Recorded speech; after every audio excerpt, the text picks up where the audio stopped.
Hello everyone, मैं प्रदीप कुमार आगाज IAS institute के यूट्यूब चैनल पर आप सभी का स्वागत करता हूं। तो आइए आज के इस वीडियो में हम लोग बात करने वाले हैं भारतीय राजनीति से रिलेटेड यूपीएससी के प्रीलिम्स और मेंस के लिए आज के जितने भी करंट अफेयर के टॉपिक हैं हम आप लोगों के लिए लेकर आए हैं।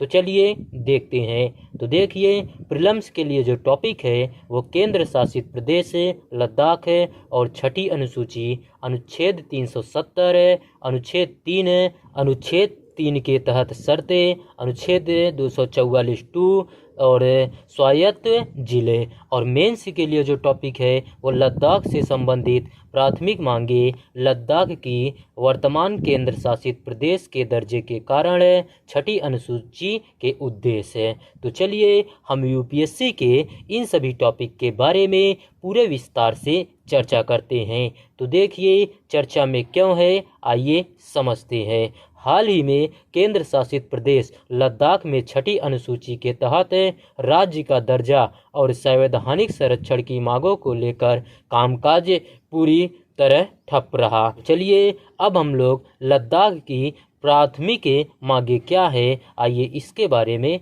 देखते हैं। सबसे पहले हम लोग इसका पृष्ठभूमि समझते हैं। तो देखिए, अगस्त 2019 में अनुच्छेद 370 के निरस्त किए जाने और राज्य को दो अलग अलग केंद्र शासित प्रदेशों में विभाजित करने के बाद जम्मू तथा कश्मीर का पूर्ववर्ती हिस्सा लद्दाख एवं केंद्र शासित प्रदेश बन गया।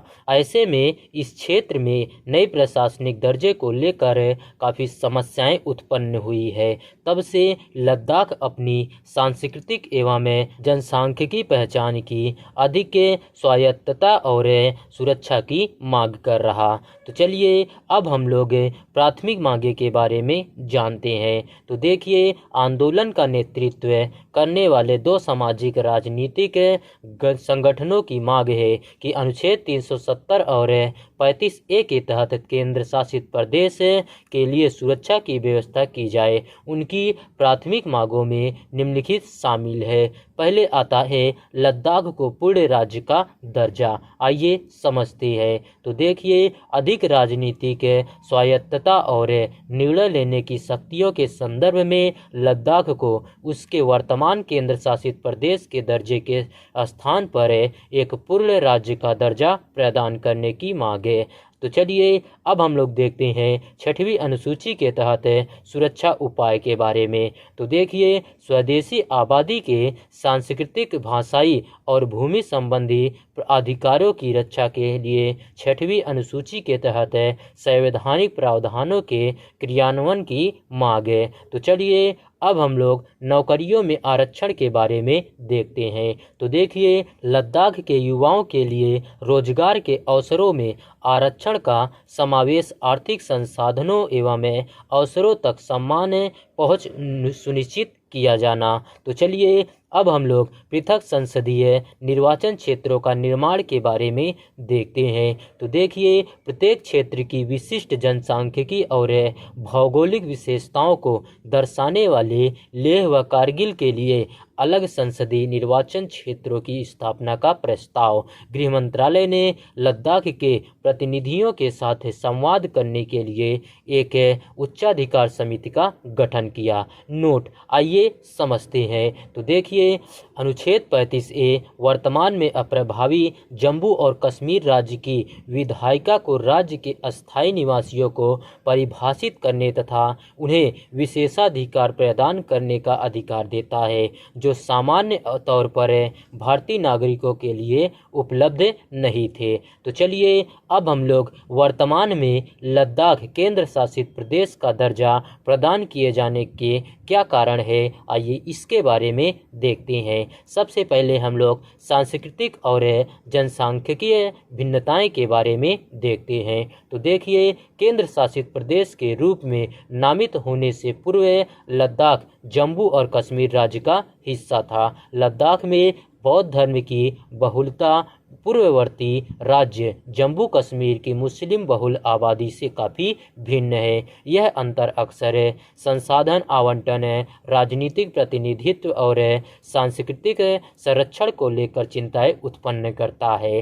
तो चलिए अब हम लोग सुरक्षा संबंधी दृष्टिकोण क्या है, आइए इसके बारे में जानते हैं। तो देखिए, लद्दाख की सीमा पाकिस्तान और चीन जैसे संवेदनशील क्षेत्रों से लगती है। ऐसे में रणनीति के महत्व इस क्षेत्र का एक महत्वपूर्ण कारक है। केंद्र शासित प्रदेश के रूप में स्थापित किए जाने से इसे सुरक्षा मामलों में केंद्र सरकार से अधिक प्रत्यक्ष और सुव्यवस्थित प्रशासन व मदद मिली। तो चलिए अब हम लोग विकासात्मक परिप्रेक्ष्य के बारे में देखते हैं। तो देखिए, भारत सरकार ने संभवतः लंबे समय से चली आ रही शिकायतों को दूर करने, प्रशासनिक दक्षता में सुधार करने और इस क्षेत्र में विकास को गति प्रदान करने के उद्देश्य से केंद्र शासित प्रदेश लद्दाख का निर्माण सर्वोचित तरीका माना। तो चलिए अब हम लोग भारत में राज्यों के गठन से संबंधित संवैधानिक प्रावधान क्या है, आइए इसके बारे में जानते हैं। तो देखिए, भारतीय संविधान का अनुच्छेद 3 संसद को राज्यों के गठन, परिवर्तन अथवा विघटन के संबंध में विभिन्न कार्रवाई करने का अधिकार देता है। इन कार्रवाइयों में निम्नलिखित शामिल है: नए राज्यों का गठन। संसद मौजूदा राज्य से क्षेत्र को अलग करके दो अथवा दो से अधिक राज्यों को मिलाकर अथवा किसी क्षेत्र को मौजूदा राज्य के एक हिस्से के साथ जोड़कर एक नए राज्य का निर्माण कर सकती है। राज्य क्षेत्र का विस्तार अथवा संकुचन। संसद के पास किसी भी राज्य के क्षेत्र में वृद्धि करने अथवा उसे कम करने की शक्ति है। राज्य की सीमाओं में परिवर्तन। संसद किसी भी राज्य की सीमाओं में परिवर्तन कर सकती है। राज्य का नाम परिवर्तन। संसद किसी भी राज्य के नाम में परिवर्तन कर सकती है। तो चलिए अब हम लोग अनुच्छेद 3 के तहत शर्तें क्या है, आइए इसके बारे में देखते हैं। तो देखिए, इस प्रकार के परिवर्तनों के प्रस्ताव के साथ एक विधेयक राष्ट्रपति की पूर्व अनुशंसा के साथ ही संसद के किसी भी सदन में पेश किया जाना आवश्यक है। विधेयक की सिफारिश करने से पूर्व राष्ट्रपति के लिए अनिवार्य है कि वह एक निर्दिष्ट अवधि के भीतर अपने विचार व्यक्त करने के लिए इसे संबद्ध राज्य विधानमंडल के पास प्रेषित करें। तो चलिए अब हम लोग अतिरिक्त विमर्श के बारे में देखते हैं।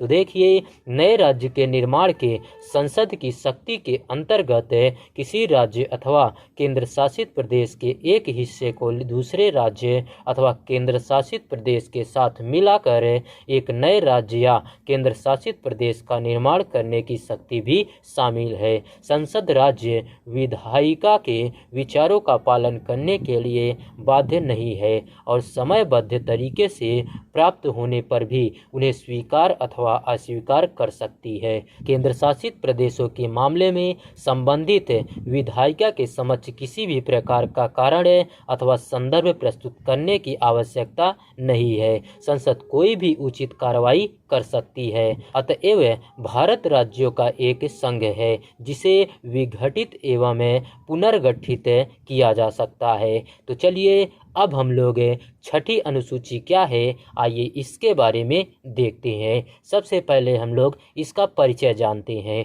तो देखिए, छठी अनुसूची में भारतीय संविधान के अनुच्छेद 244(2) के तहत 4 पूर्वोत्तर राज्यों असम, मेघालय, त्रिपुरा और मिजोरम में जनजातीय क्षेत्रों के प्रशासन के लिए विशेष प्रावधान शामिल है। उद्देश्य क्या है, आइए देखते हैं। तो देखिए, इसका उद्देश्य जनजातीय भूमि और संसाधनों की सुरक्षा करना तथा इनका गैर जनजातीय संस्थाओं को हस्तांतरण को रोकना है। यह जनजातीय समुदायों को शोषण से भी सुरक्षा प्रदान करता है। यह उनकी सांस्कृतिक व सामाजिक अस्मिता को बरकरार रखने में तथा उनका प्रोत्साहन सुनिश्चित करता है।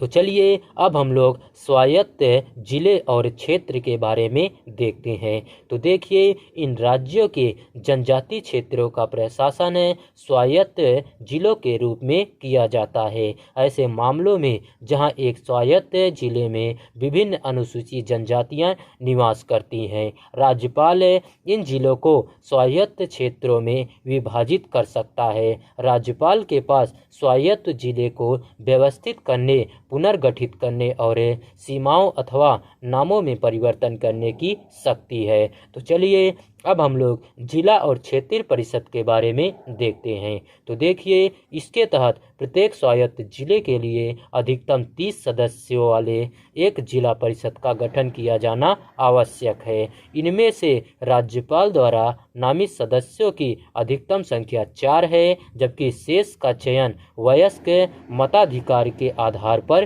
किया जाता है। इसी प्रकार स्वायत्त क्षेत्र के रूप में नामित प्रत्येक क्षेत्र के लिए एक अलग क्षेत्रीय परिषद की स्थापना की जाती है। तो देखिए, आज का वीडियो यहीं पर समाप्त होता है। तो देखिए, अगर आप लोगों को इसका पीडीएफ चाहिए तो इसका पीडीएफ आप लोगों को टेलीग्राम चैनल पर मिल जाएगा। टेलीग्राम चैनल का नाम है आगाज IAS इंस्टीट्यूट और टेलीग्राम चैनल का लिंक आप लोगों को इस वीडियो के डिस्क्रिप्शन में मिल जाएगा। आप लोग यहां से भी जाकर टेलीग्राम चैनल को ज्वाइन कर सकते हैं और पीडीएफ डाउनलोड कर सकते हैं। तो चलिए अब हम लोग मिलते हैं नेक्स्ट वीडियो में। धन्यवाद। Keep learning, keep growing.